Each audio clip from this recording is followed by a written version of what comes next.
Good morning. Good morning, everybody. Welcome. Good to see you all, and welcome to everyone joining on Zoom as well. I'm grateful to be here today and glad to see the group. And we'll begin with a prayer, and then we can get started with our program today. So the Lord be with you. And also with you. Let us pray. Come, Holy Spirit, and stir our hearts to prepare for the coming of our Lord. As we look toward the celebrations of Christmas, let us also remember those who live in the place where Jesus was born today, in Bethlehem in Palestine. We give thanks for the hope that was created and born in the manger in the faraway place that is now the place still where Christians live and worship and seek your coming. God bless us today in our time. Help to open our hearts and our minds to your love, and be with us in these days as we prepare for Christmas. In Jesus' name we pray. Amen. Amen. Well, welcome. I'm excited to share with you today. This is a topic I always look forward to, and am grateful to have an opportunity to talk about Bethlehem in Palestine. And it is a wonderful place with many, many people who are dear to me, as I've visited there, I guess, 5 times now, and am excited about sharing some new updates. This last summer, I went to a conference. The ELCA has a relationship with the Lutheran Church in Palestine. It's actually called the Evangelical Lutheran Church in Jordan and the Holy Land. And the pastor of Christmas Lutheran Church was one of the main presenters at this conference I went to this summer. So it was good to hear some more updates on how they're doing. And so I'll share some of that with us today. But it's a timely topic because, of course, at Christmas time, we always look ahead to Bethlehem and remember the story of Jesus' birth. And so I think it's always helpful for us to think about that story that began 2,000 years ago and still is so important and powerful today, both across the world and for the people who live just around the corner from where Jesus was born. And we'll find, I think, through our time today that Bethlehem is still a place in many ways where hope is born and where hope is growing. And it's in that hope that we can live as well. So this picture on the screen is from the top of the Church of the Nativity, which is in Bethlehem, the church that was built over the place where it is thought Jesus was born. And so you can look out, there's a square in the middle called Manger Square, which is where they light the Christmas tree and have a big Christmas market all each year at this time. And you can look out across the hills of Bethlehem, hills that are now quite built up, but you can imagine shepherds might have lived in those hills with their sheep years and years ago. And I love this image with the sun shining. It's a hopeful and bright image. And that's the image that I hope will be true for Bethlehem, even though in many ways today they don't always experience that in their day-to-day reality. And so we'll hear some more about that as well. So Bethlehem, a place where hope still grows. So as we remember, let's see if I can, sorry, here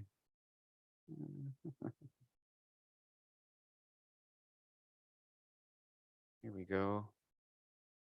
There we go. Let's see. Okay. All right.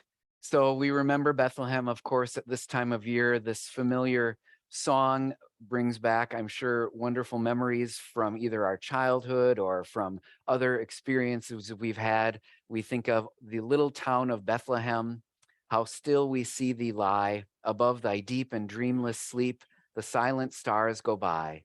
Yet in thy dark streets shineth the everlasting light. The hopes and fears of all the years are met in thee tonight. And those verses really tell a lot, don't they? You can, if you look at them, really gain a lot of insight, both into the person who wrote this and what they mean for us today. We think of the little town of Bethlehem, and certainly when Jesus was born, it was a small town in the midst of the rural hill country south of Jerusalem. We see how still it may have been. And you think about a time when there's no electricity. And so, of course, it would have been dark and quiet at night. And yet there shines this everlasting light, the hopes and fears of all the years. And you can imagine the hopes and fears of people, the Israelite people, and all people waiting and yearning for the assurance of God's good news and mercy that comes in the birth of the Christ child. And we see a traditional image here of, Joseph and Mary and the baby Jesus with the halo around Jesus and the star that symbolizes the light that brought the Magi and others to know and worship this baby Jesus. And so we think about that this time of year, certainly. And in many ways, that is still true, but very different in terms of what Bethlehem is like today. And so we'll talk a little bit about some of those similarities and contrasts in our presentation.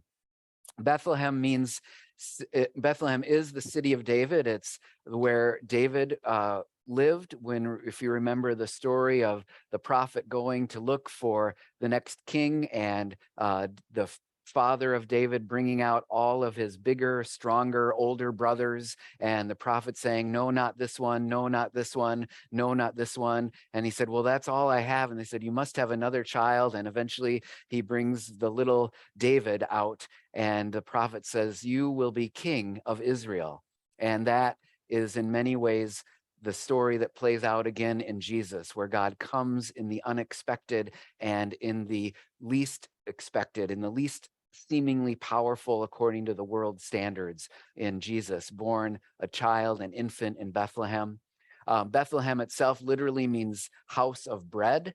And so, or house of food, and maybe it was a place where they had granaries or bread baking. Many traditional, breads were probably made there, and we think of it as the birthplace of Jesus. On this slide, you can see a fairly traditional image of the birth of Christ. You see that this is where is the birth depicted in that picture? What's that? A cave. Yeah, it looks like a cave. And so we say Jesus was born in the manger, the feeding trough, and sometimes we say a stable. More likely than not, that stable was actually a cave. We don't know 100%, but many of the shepherds and families lived in caves, and so there may have been a cave where the animals took shelter and the people lived nearby or above in another cave or dwelling built on top of it. So we don't know for sure, but that was often the case. And there are caves around Bethlehem to this day where they imagine maybe shepherds or others lived. The picture on the right is from what's the Shepherd's Fields. It's a place outside of Bethlehem that's been preserved in a more natural state. And there's a chapel of the Good Shepherd and a cave in that area that you can visit to see maybe what it might have been like when the shepherds lived there. So you can see a little bit of maybe what it would have looked like 2,000 years ago in some of that natural area. Although it's hard, I took this picture, it's hard to get a picture without city and buildings because everything is pretty compact there now as space is at a premium. So we think about Jesus' birth among the animals in the cave in Bethlehem. Here you see at Christmas time from a few years ago, this picture of the Church of the Nativity. From that bell tower is where that other picture at the beginning was taken. And you see a Christmas tree and the decorations that are set up in Manger Square. Tourism is one of the main sources of income for Bethlehem and really all of Palestine and Israel. It makes up a huge portion. I think in Palestine, 40% of their economy is from tourism, and so it's vital. And Christmas is the biggest season for Bethlehem, where they derive much of their income and visitors. And so it's a really important time for them. This Church of the Nativity was actually, the original portions of it were built by Helena, who was the mother of Emperor Constantine, who is the one you may remember who in the 300s designated Christianity an official or okay religion of the empire as the situation changed from former Roman Empire emperors who persecuted Christians to Constantine, who then allowed Christianity to flourish and become more authoritative, more sponsored. And so that was a big change. And his mother, Helena, did many tours of the Holy Land and founded and started many churches, including this Church of the Nativity in Bethlehem, built over a cave where the traditional sources said Jesus was born. And so that's why the church was built in this place in 327. An interesting feature is that the Persians came and conquered this area in Bethlehem, specifically in 614, and they were of a different religion and obviously wanted to dissuade some of the Christian religion and tore down many churches. Sometimes churches were turned into mosques. The Church of the Nativity is one of the oldest churches still in the Holy Land. There's another church up in the northern part of Galilee, but this one is one of the few churches that remains from the time of Helena, because in some of the mosaics, the story or the history goes, they saw depictions of the Magi who were wearing Persian dress in those mosaics. And so they thought, well, somehow this church has some connection to our society or our country or our nationality, our traditions. And so they did not destroy the Church of the Nativity. And so that's why it is one of the oldest Christian churches in the Holy Land today. I think that's a pretty interesting story, how that played out. So this is inside of the Church of the Nativity, if you would go to visit it today. It's actually, I'm going to go back one slide first. So the entrance is over here, and there's a small doorway. It's not, to enter it isn't like a traditional church where you would have these grand doorways that you would enter in. For some reason, well, not for some reason, I'll tell you the reason they say anyway. This is the doorway. It's this short little opening in the stone, and it's in order, back originally when it was built, to humble you to go into Christ's or God's presence. And so you have to actually literally duck down to enter into this church. But then once you enter, you come into this big columned nave or sanctuary, and you can see the columns and then the floor, and you see in the middle of the floor there's some openings, and that's where they've excavated down to the original flooring. And here you see in the lower right a picture of some of those original mosaics that would have been there, and that's how they've dated it back to the 300s, is by finding those mosaics. And then you can see on the wall as well, I don't have a clear picture of it, but some places where the stucco or the plaster has been cleared off, and those are actually other mosaics that were original, and they depict some of the original images. And so they're doing some renovations and trying to do some restoration to bring it back in some ways to the way it was when it was originally built. And then the church is run by the Greek Orthodox, and I believe I'm gonna forget. There's two Christian groups, two of the main Christian groups. I think it's maybe the Roman Catholics or Armenian Orthodox. Those are the three sort of largest Christian groups in the Holy Land that run this Church of the Nativity. And you can see towards the end, the altar area is very much an Orthodox altar area with lots of lights. And if you get up close, you can see icons and all sorts of things. It looks very different than our traditional sanctuaries. And then if you go up towards the altar area, then on either side, it's sort of a one-way track. You actually go down beneath where the altar is to the place where the cave is, where they imagine Jesus was born. And so on the left, you can see a picture looking down the stairway to pilgrims and people going down to view the place where Jesus was born. This is the altar area beneath that main altar on the main level.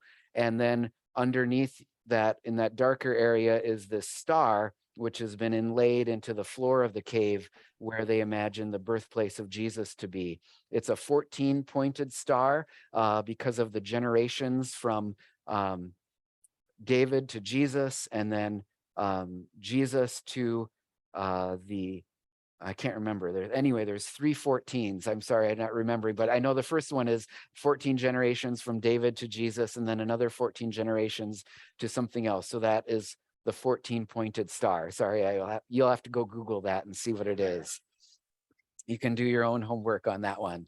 And so that's what it looks like then underneath the main nave in the Church of the Nativity. And when you visit there, you'll see, people being very reverent, and depending on the traditions, there will be people who will kiss the floor or bow down or simply just observe it or say a prayer. So it's a really moving experience to be there. This is one of the there are places in the Holy Land where their tradition says something happened, and then there are places where we don't really think it happened, but there's a chapel that commemorates it. And this is, as far as we know, a truthful place where Jesus was born. We'll never know, maybe ever 100%, but it's as close as we can to knowing. Around the corner, up the street from here, there's another church called the Church of the Milk Grotto, which is a church that commemorates Mary nursing Jesus and helping Jesus offer sustenance to him on their way as you know the story, after Jesus was born, Mary and Joseph had to flee because Herod ordered the death of all of the male children under 2, and so they had to flee to Egypt. And so this chapel of the Milk Grotto commemorates Mary nursing Jesus, which is a wonderful image we don't think about too much, but and it probably didn't happen there, but it reminds us of that story and helps us in our faith to think about that. So those are 2 ways I like to think about the sites and the places of the Holy Land, those that are, as good as we can know, and then those that really probably aren't, historically locationed accurately, but they still help us to think about and know that story and internalize it. So the Church of the Nativity. Yeah, so that star is in this it looks like a fireplace, doesn't it? It's actually a altar type area, but yeah, it's got it's underneath in there, and you can, the picture isn't very good. There are candles in there, so it's a little bit lighter when you're there in person, and that's where the star is, underneath and behind that cloth. Oh yeah, we maybe need a microphone. Yeah. And I'll repeat the question if it's a short one, so then you don't need to. You mentioned a couple of religious organizations. Is it I don't know run if it's on. jointly? Is the microphone on? Oh, okay. I'll Okay. just speak up a little. No, bit that's okay. more. Just hold it like this, maybe. Yeah. Maybe tilt it there. Sure. Yep. Well, there you go. You mentioned a couple of religious organizations running the church. Is that the case today? Is it a joint operation, or is it one particular group?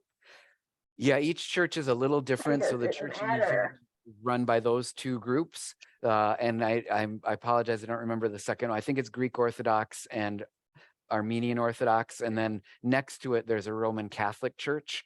And so each church, and then the Lutheran Church we'll talk about is a little farther away, just a few blocks up the street. But here, and then the church in Jerusalem, the Church of the Holy Sepulchre, where the crucifixion and resurrection happened, is also run by 3 different groups. And they have these agreements. It's called the status quo agreements, where things have to be kept the way they are unless everyone agrees to change them. And so you can imagine sometimes that's not always easy to do. So there are stories of them not always cooperating or working well together. But yeah, in general, they're run by 2 different religious organizations. There was a big effort, and it's in both those churches now have been renovated and are very well kept up. But it took years and years for that to happen. But yeah, you know how it works with. All right, so let's talk about Bethlehem then and now. So in both times, Bethlehem has been an occupied city. When Jesus was born, the Roman Empire controlled that area and were the occupying forces. You heard in the stories about people like Zacchaeus and the tax collector who would collect taxes for the Roman occupiers that paid for the Roman army.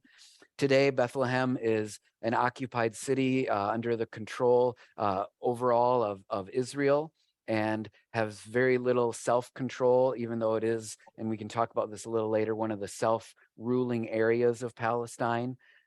When Jesus was born, probably less than 1,000 residents. Today, there is over 25,000. It used to be probably closer to 30,000 or more. And it doesn't sound like that much, but it's about a 2 square mile area is the heart of the city. And so it's very compact. And because of some of the things that have happened, there's very little room to expand. And there has been a number of people who emigrate out of the city. So because of the lack of space, the lack of opportunity, and some of the challenges that they face. So when you think about the little town of Bethlehem, I mean, it doesn't sound like that many people, but it's a very built up, somewhat urban environment in the city now, not a rural pastoral scene in any way. Bethlehem was home to refugees. We think of Jesus' family as having to go from Nazareth and find a place here, and then they were refugees having to flee to Egypt after Herod's decree about the killing of the male children under 2.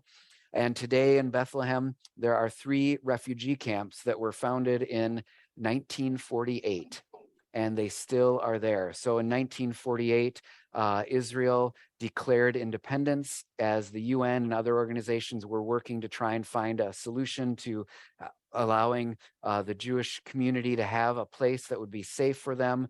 They didn't wait and unilaterally declared independence and militarily took over most of what is outside of the West Bank. So the gray areas here, you can't see all of it on the map, and displaced 750,000, 750,000 Palestinians who had to flee, and they left for the West Bank, for Jordan, for Lebanon, and for places all over the globe. So when that happened, as you know, when it happens, when there's a war or other experience, the United Nations will create refugee camps for those who are displaced with the hopes that someday they may return to their homes. And they also sometimes will send refugees to other nations, but most people usually want to return to their homes. And so there were 3 refugee camps created in Bethlehem among many other refugee camps. And there's 10,000 probably people living in those 3 refugee camps. They originally built as tents, like you might imagine. Now there are 4 and 5 and 6-story buildings crowded into these camps because those who live there don't want to give up their right to return to their homes that their grandparents and others lived in, but they don't have any status as a citizen of anywhere else, so they can't really go anywhere else either. And so they've continued to crowd more and more in as each generation has grown into these refugee camps. So that's a really thing that many of us don't know about Bethlehem and all of the West Bank is those refugees and then their descendants who still then the children and grandchildren of those who are refugees still have the same non-citizen status of any nation. And so they only have UN identity cards. Christians in Bethlehem in 1948 were about 85% of the total. And now in Bethlehem, which was the highest concentration of any part of the Holy Land, and now they're less than 15% in Bethlehem and less than 2% overall in Palestine. So the Christian population has been declining ever since 1948. One of the main reasons is the difficulty of living in an occupied territory where you have little freedom, little economic activity, and the Christians have had traditionally a better economic status, and so they have more freedom to emigrate or leave and go to other places. And so you hear about sort of the brain drain or the idea that the people who have the means have chosen to leave because they see very little hope in some ways for their future and their children's future in the area. And so a lot of the Christian population has been leaving and is declining, as well as the other Palestinian population has been growing with higher birth rates. And so you see that impact in Bethlehem now. So any questions so far about anything I've shared? David? What are the areas A, B, and C, the different color? Oh yeah, I will. Thank you. Yeah. So this, you can't quite see it because it says there's a little screen there, but right behind that little gray bar is where Nazareth is. And so this map shows the route that Mary and Joseph may have taken to get to Bethlehem. And you see there's different colors here. Area A is area that is controlled by the Palestinian Authority, so that's completely under their control. Area B is controlled governmentally by the Palestinian Authority, but security is completely under the Israeli Defense Forces. And then Area C is completely controlled by Israel, both the government and the defense and security forces. And so you can see how it's very pocketed. These areas were created with the Oslo Peace Accords in 1993. You may remember the shaking of the hands on the White House lawn with President Clinton, and that sort of seemed like a very significant moment that would lead to peace. And what people have found now is that it actually has been in some ways detrimental. Different people have different opinions on it, but it made the appearance that things were moving in the right direction, and instead sort of locked in this status quo of almost apartheid and separateness for the Palestinians. And so if Mary and Joseph would have started out in what's now Israel, they would have had to cross into Palestine through Jenin, and there would be today, if they tried to make this journey, checkpoints.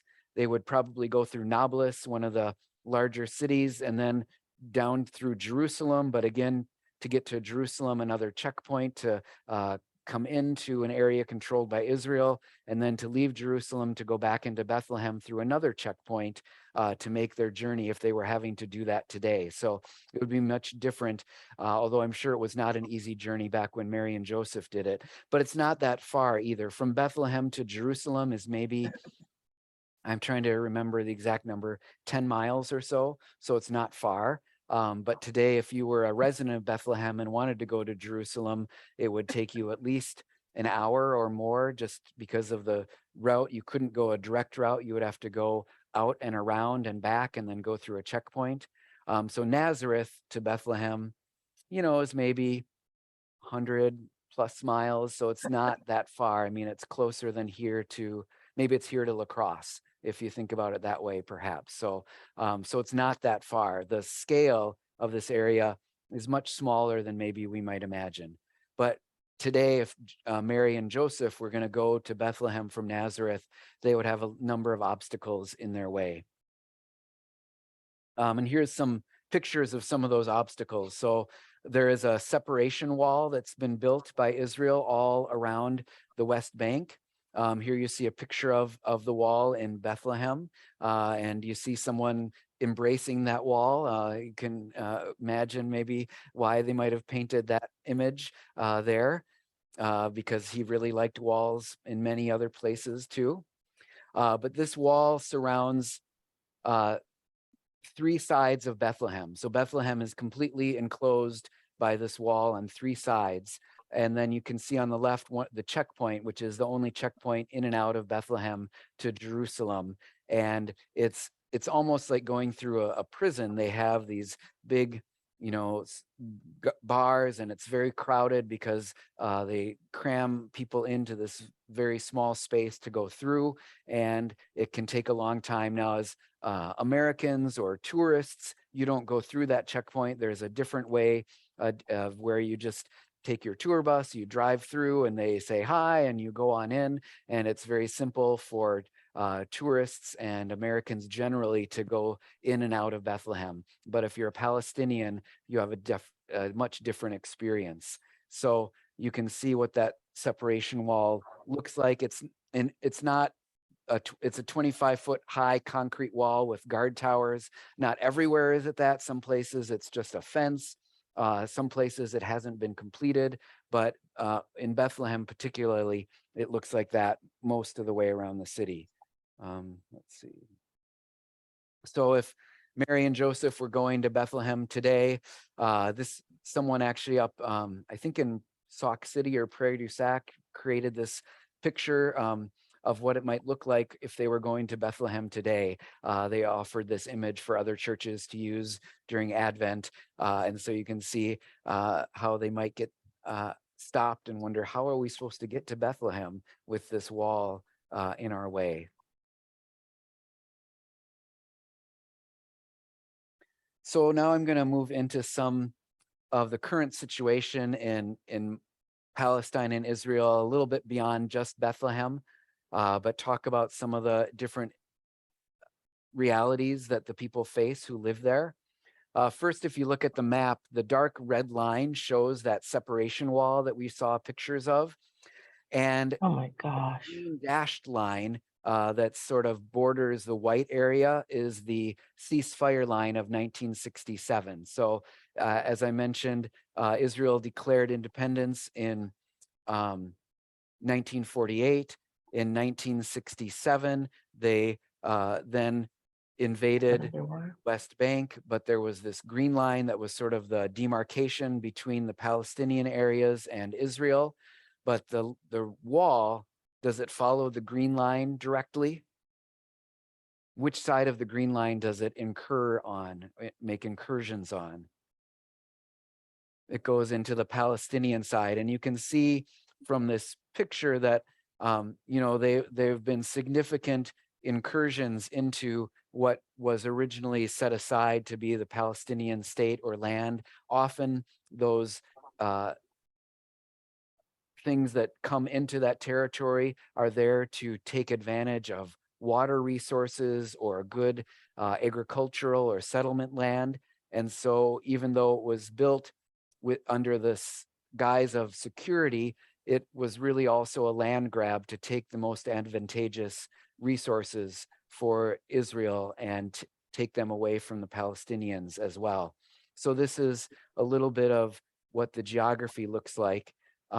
You can see Bethlehem down here, one of the major Palestinian cities, and you can see, I don't know how well you can all see, but you can see on three sides it is enclosed by the wall. Originally, Bethlehem's county or whatever the governmental district extended sort of all like this towards the Dead Sea here. But this whole area along the Dead Sea, again, obviously more desirable and is still under Israeli control, and it's only those yellow and dark orange areas that are for the Palestinians to administer on their own, and some of those then Israel still runs the security for. So you can see how it's very, discrete. You have to go to go from one place to another, you have to go through Israeli checkpoints. Some of the white areas show highways, so there are highways that have been built to reach the settlements. The blue areas are settlements of Israel, and you've probably heard a lot about the settlements that have been built in Palestine. And as more and more settlements get built up, the division and separation among the Palestinians becomes greater and greater. Those settlements are all illegal according to UN and international law, and yet they continue to be built. One of the things that's changed more recently is that the settlements no longer seem to be much of a controversial issue, at least in the Israeli government. The Benjamin Netanyahu was recently elected as the prime minister again after being prime minister for many years and being unelected. And he was unelected as he was under indictment for fraud and bribery and some other things that government officials aren't supposed to be doing. And he still is under court consideration for those. And yet he has been now reelected prime minister. And part of the reason is that the Israeli political scene has shifted very far to the right. And so a lot of ultra-nationalist and ultra-Orthodox groups are becoming part of the norm and part of the government in Israel. And those groups are ones that would say there's no need to think about a Palestinian state. This is all land that was given by God to the Israelite people, and so we should have full control over it, despite the fact that that was many, many years ago, and that promise given to Moses and the Israelites, has had many intervening things happen that make it much different than today. And to think about the political construct of the Israeli state as equal to the Jewish people is not really truthful. And most Jews today would say that is not the same thing, that once the temple was destroyed and as Jewish communities began to spread throughout the world, there was no longer a need to have that same experience. And as Jewish people now worship in their synagogues and live around the world, and certainly the importance of a safe and homeland for the Jewish people is a huge part of their understanding, but that it is the same thing as the promise of God in the ancient times is not really, in many traditional and conservative Jewish communities, believed to be the same thing as the ultra-Orthodox Jewish community would say it would be. So today in the Israeli cabinet, or the ministers, there are now people who live in the settlements who are part of the government, and that never would have been the case 10 years ago even. Thomas Friedman, to some of you know, that columnist for the New York Times, is a Jewish person who grew up in the Twin Cities and has studied and written about this area for a long time. And he wrote an article after the most recent Israeli election that I just want to read the first paragraph of and get your reaction. He wrote, "Imagine you woke up after the 2024 US presidential election and found that Donald Trump had been reelected and chose Rudy Giuliani for Attorney General, Michael Flynn for Defense Secretary, Steve Bannon for Commerce Secretary, Evangelical leader James Dobson for Education Secretary, Proud Boys former leader Enrique Tarrio for Homeland Security Head, and Marjorie Taylor Greene for the White House spokesperson. As I've noted before, Israeli political trends are often a harbinger of wider trends in Western democracies, off Broadway to our Broadway. I'd hoped that the unity government that came to power in Israel in 2021 would be a harbinger of more bipartisanship. Alas, that government has now collapsed and is being replaced by the most far right coalition in Israel's history. Lord save us if this is a harbinger of what's coming our way." So that gives you a sense of the dramatic shift in politics among the Israeli government, and it makes it much more difficult for the Palestinian people. In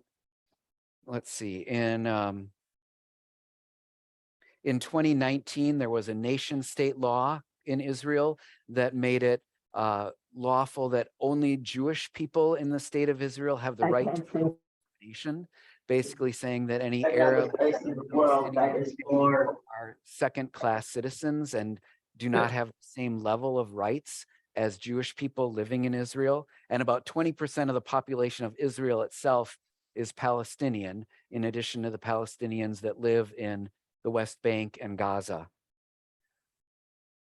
You remember that during President Trump's time, U.S. Embassy was moved to Jerusalem, and around Jerusalem especially, there's a effort to annex and take control over traditional Palestinian communities to give more of that area under Israeli control.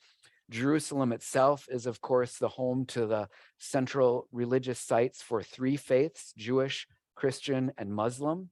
But in many ways, the practices of the Israeli government are seeking to limit access to the Muslim and even the Christian holy sites by Palestinians, and turn Jerusalem into a Jewish-only place. And that's still hopefully not going to happen in a long ways away, but you see some of those experiences.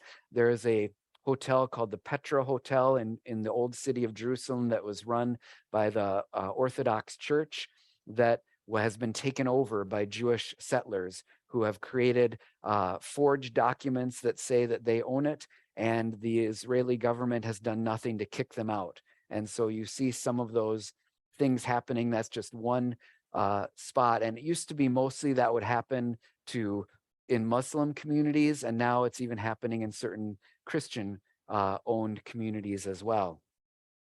Yeah, so I'm gonna move on. Any questions about this so far? We've got lots of questions. Great. Blake, you can slough off this question if it's too much of a tangent, but I think there would be some of us gray-haired people who remember book Exodus and all of that, and that gave us one sort of, we thought we knew things about the Holy Land that might be erroneous. And what about the the times when Jewish people would say to one another, next year in Jerusalem. Is that a relic? You Um, understand the question? I do, and I don't. I'm not educated enough to fully understand or explain the Jewish symbolism or meaning behind that. But there is an understanding that for certain very ultra Orthodox Jewish persons, and then also maybe surprisingly, but maybe not if you've been paying attention to very far right Christian Zionist groups, the understanding that in order for God's will to be done, Israel and the Jewish people should be given back this land that they were given after the Exodus in ancient times. Now, as Christians, we would say that Jesus coming says that now there is no holy land, that every place in the world is the Holy Land, that God is not limited to one spot and one temple to share God's mercy and forgiveness.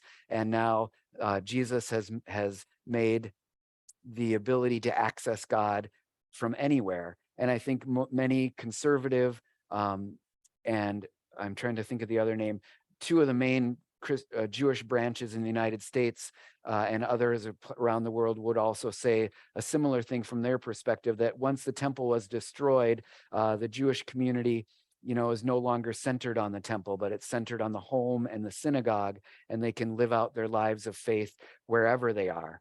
The Christian Zionist movement is, I think, particularly troubling in the idea that for Christian Zionists, they believe that in order for Christ to come again, which is what we're thinking and praying about in Advent, that the Jewish people need to recapture all of the original promised land.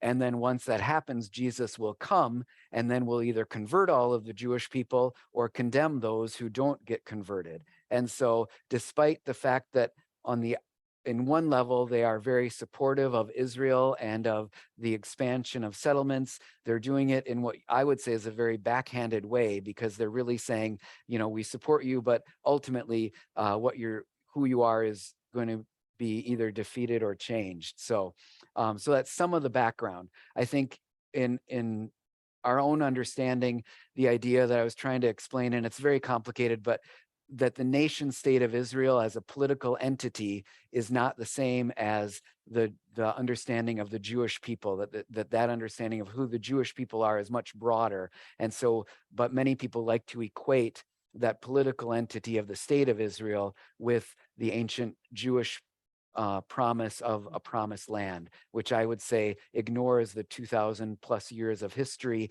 and all of the people who have lived there in that interceding time. We Blake, had one here, and okay.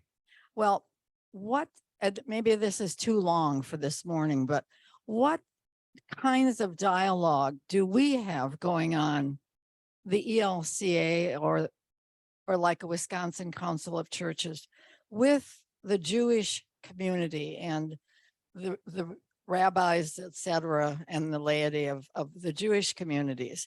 Because we are, in a sense, responsible for a lot of what is happening negatively, because the forces of those who are committed to the rapture, the Christians, have a lot of power for the kinds of dollars and the way we interact with respect to Israel and that impact on the Palestinians. Yeah, I think that's a really good question about what are our relationships like with the Jewish community. In the United States, there's, a number of different Jewish groups, and there are groups who are very vocal in support of the Palestinians. Jewish Voices for Peace is one of those. But traditionally, it's been very, you have to be very careful in how you talk about the situation in Israel and Palestine with the Jewish community, because of the experience, of course, of the Holocaust, and even the Lutheran Church in particular's culpability in that experience. And as an ELCA, we have a strong commitment to engaging with the Jewish community in the United States, especially. And Catherine Laurie is the church-wide staff person who is in charge of our ecumenical and interreligious relations. And we are working very much to be a church that condemns anti-Semitism in any form, that wants to be supportive of the Jewish community in the United States, and but also speak out where we see injustice happening. And so sometimes those conversations can get tense. Thomas Friedman in his article talks about how today many Jewish people who had unquestioning support for Israel are rethinking that understanding given the status of the political situation there.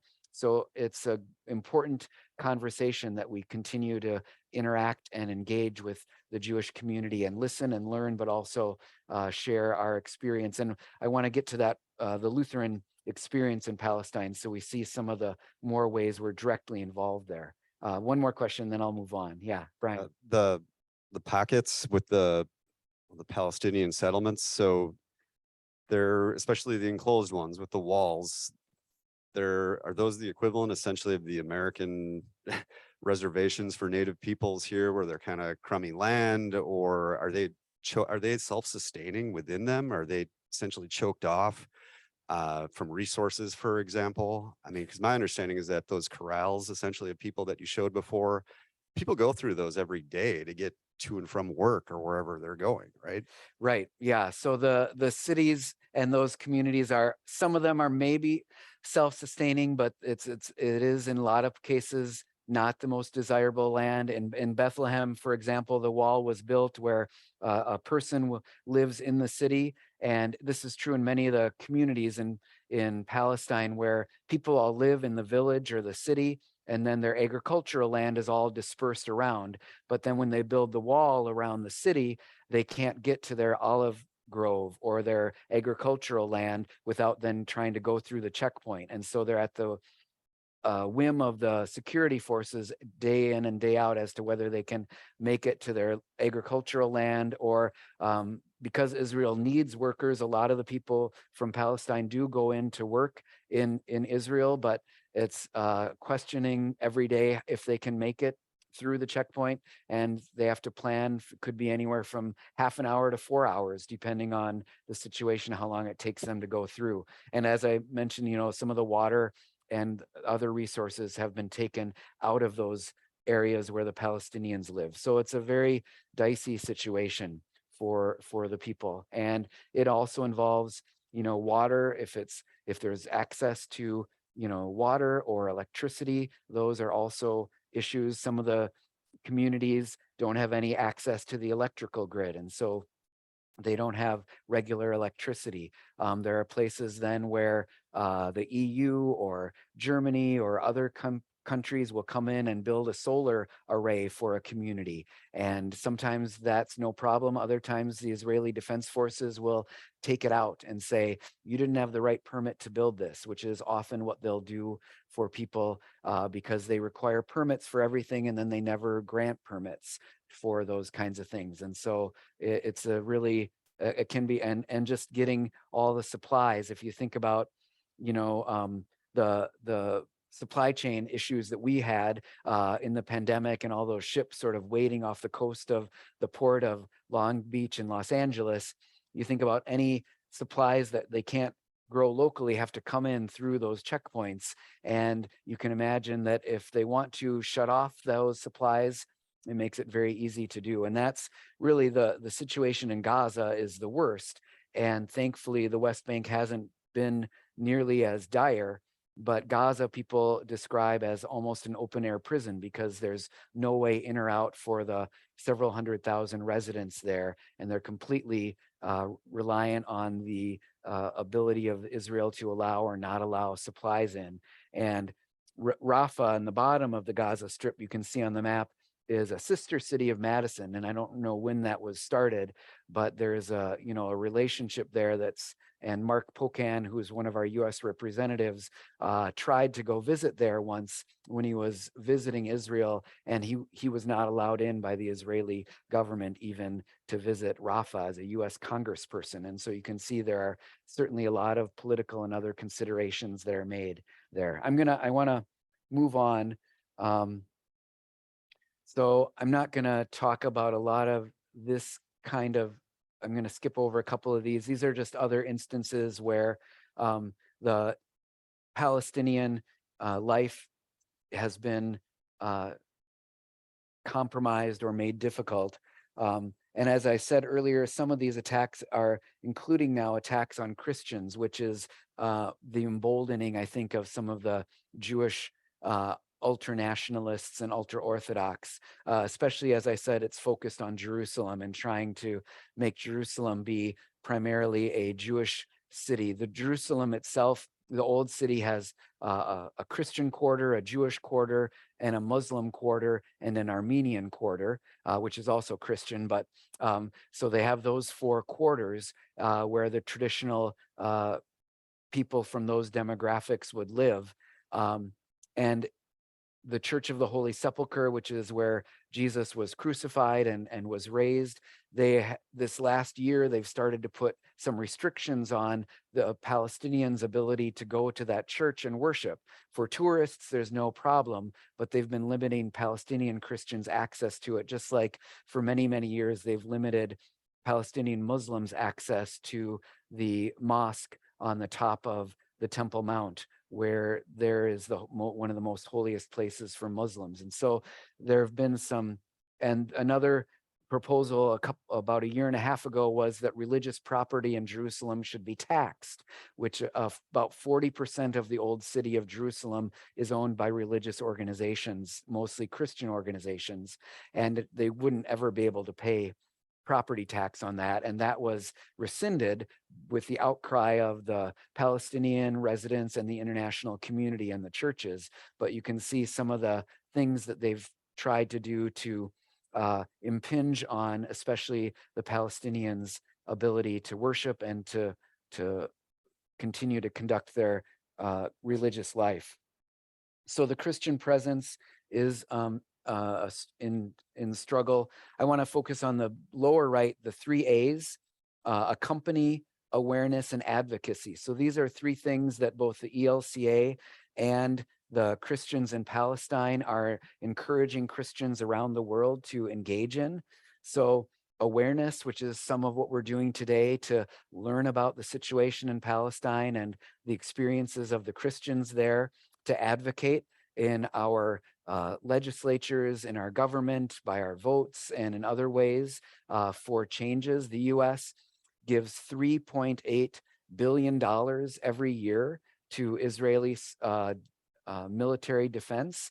That's the largest single foreign aid that we give, and it was increased from 3.1 million to 3.8 million under Barack Obama. So it's not just a one-party situation, even though it is becoming more of a partisan issue. So we have a lot of leverage with what we give, but we don't seem to use it to invite Israel to adhere to human rights and other agreements that would be under the United Nations understanding of what is an occupying force's responsibilities and duties. And then accompany. So find ways to walk alongside the people of Palestine. And I'll talk about a way that we can do that in a little bit too. And we have done that.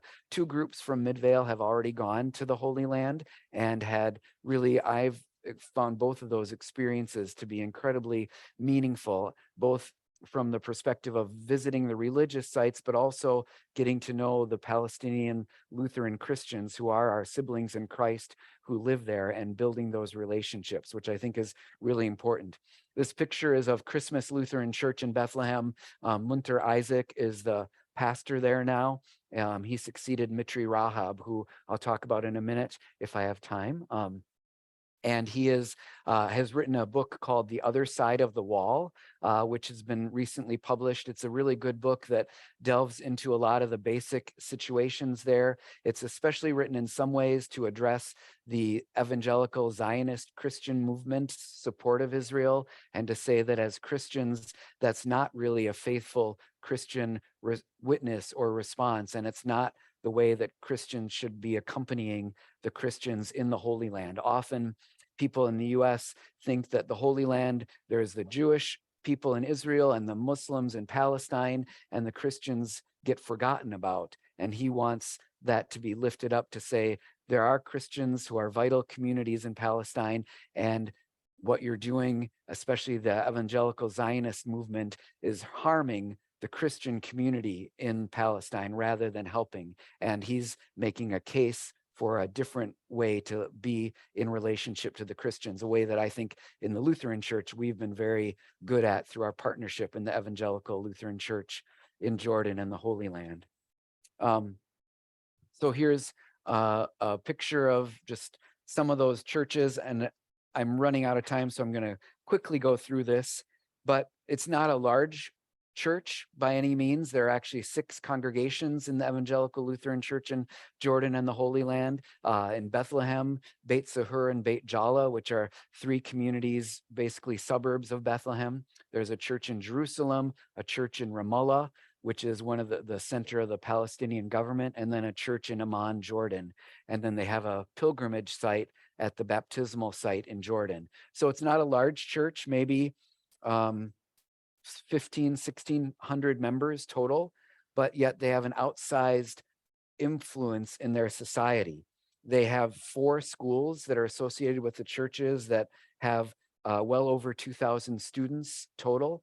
There is a university that's run by the Evangelical Lutheran Church in Jordan and the Holy Land that I want to talk about a little bit. It's one of the bright spots of what's happening there. They are one of 2 what I would call, I don't know if this is quite the right word, but indigenous Christian churches in Palestine.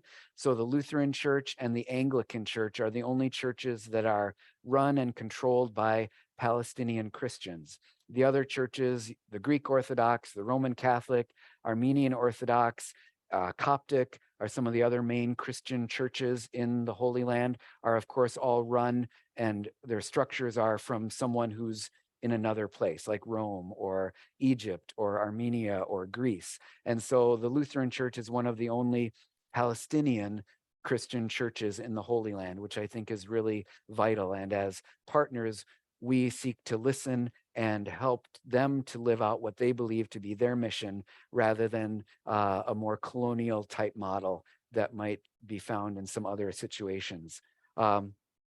The Lutheran Church has been leading the way in women's rights. This is an interesting part of, in a Muslim country, marriage and divorce and inheritance are not controlled by the government in any way. They're all controlled by the religious community. And so everyone is assumed to belong to some religious community, whether it's Muslim or Christian. And so the church has the decision in how those things happen. And the Lutheran Church has made reforms so that instead of men typically receiving the bulk or all of the inheritance, or in a divorce receiving all of the property, they have made it so that it would be like you would if you would get divorced or have an inheritance in Wisconsin, where it would be split 50-50, or however it was designed if there was a will. So they've lifted up women's rights in that way. The first woman pastor was recently ordained in the Evangelical Lutheran Church in Jordan and the Holy Land.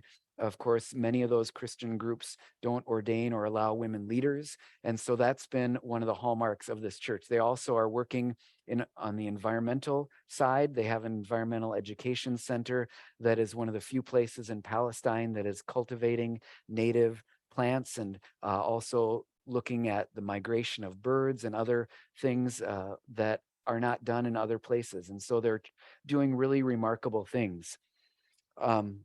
So there's the Environmental Education Center, and you can see some of the group from Midvale that went there in 2019, I think, and a few other people who were joined our group. Christmas Lutheran Church in Bethlehem. As I mentioned, it is an indigenous church. It was built. Of course, it doesn't look like it's built in the Arabic style. That's because these churches were built by Kaiser Wilhelm in the late 1800s when Germany and the Ottoman Empire was in control of this area, but it's been now turned over fully to the local church. And you can see the Arabic written on the top of the inside of the sanctuary. Their worship is all in Arabic. And so it's a wonderful experience to be there. Dar al Khelima University of Arts and Culture just became a fully accredited university, and it has 5 different colleges now, educates Muslim and Christian men and women seeking to develop new leaders for Palestine in terms of creating a civic, peaceful society that seeks to bring hope. You can see some people from our trip brought books to donate to the library because they find it very hard to get any books because they're all stopped at the border. And so when travelers come, they ask you to bring books from their Amazon wish list. And so that's what we did when we visited the library. They just got, so the library, which you see here, was built with a $1 million grant from USAID. That's one of the US international development agencies. And they just received another grant from USAID to complete their hospitality education center. And you can see on the left there that rendering that this part here is not built. But that's going to be built on the top of this pedestal as their hospitality education center. That will be, of course, much of the jobs that are available are through tourism. And so culinary arts, hospitality, history, those kinds of things. So they are building that. This Dar al Khelima is fully supported by solar energy, one of the few places in Palestine. So they have a ability to care for the creation and also be independent. So it's really a remarkable story. Another place that we visited was this Tent of Nations farm run by a Lutheran family from Christmas Lutheran Church. And they are a place that has been in their family since the Ottoman Empire, but they do continually face the question of whether the Israeli government is going to confiscate or annex their land. And so they rely on Western visitors to continue to help them to stay independent and supported in their farming of this land. So as I mentioned, I am hopefully going to take another group from Midvale in 2024 in March. So if anyone is interested, I'm going to have a couple information sessions in January. There are a couple people here I know who went on other trips who you could talk to as well. I just find it a very meaningful way, and it's part of what the church in the Holy Land is inviting us to do, is to accompany them and support them. And it is meaningful beyond our knowing that people from the United States would come and visit and pay attention to the Lutheran Christians in that land. The other really important way to help out is to go to elca.org/peace not walls. It's the ELCA's campaign to partner with the Lutheran Church in Palestine. They have a monthly advocacy alert that you can be a part of, and other educational and informational things. So you can check that out as well. I didn't leave any more time for questions, so I apologize for that. But thank you for your time today. Yeah. And just to let you know, next week, the Immigration Task Force will be coming with an update on some of the immigration statuses that belong to some of the folks we're supporting. So that should be really informative. See you then.